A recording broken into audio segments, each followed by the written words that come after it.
Hello friends, welcome to my channel. వాళ్ళ మామయ్యకి తెలియకుండా వెళ్ళిపోయిన సత్య ఇదంతా ఎలా జరిగిందో మనం ఈ వీడియో తెలుసుకుందాం. ఇంకా సత్య ఫోన్ చెక్ చేసుకునే వరకు వాళ్ళ అన్నయ్య మిస్డ్ కాల్స్ చాలా ఉంటాయి. ఇదేంటి అన్నయ్య ఎన్నిసార్లు కాల్ చేశాడు, ఏమైంది అని సత్య అయితే ఆలోచిస్తూ ఉంటుంది.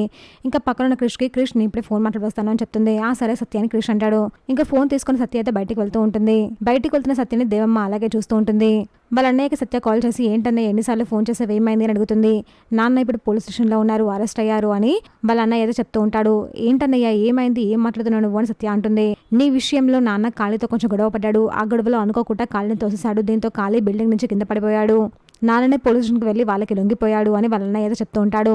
ఇంకా పక్కనున్న వాళ్ళ చెల్లి అయితే అన్నయ్య సత్యాక ఎక్కడున్న వెంటనే రమ్మని చెప్పు, నాకు భయంగా ఉంది అని అంటూ ఉంటుంది.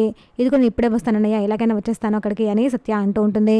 ఇప్పుడు నేను లోపలికి వెళ్తే వాళ్ళు అసలు నన్ను బయటికి రానివ్వరు, ఇటు నుంచి ఇటు వెళ్ళిపోవడమే మంచిది అని సత్య ఎవరికి చెప్పకుండా అక్కడి నుంచి వెళ్ళిపోతుంది. చూసాక ఫ్రెండ్స్ మరి ఏం జరగబోతుందో. ఇలాంటి జెన్యూన్ అండ్ అప్డేట్స్ కోసం మా వీడియోకి లైక్ చేసి ఛానల్ సబ్స్క్రైబ్ చేసుకోండి.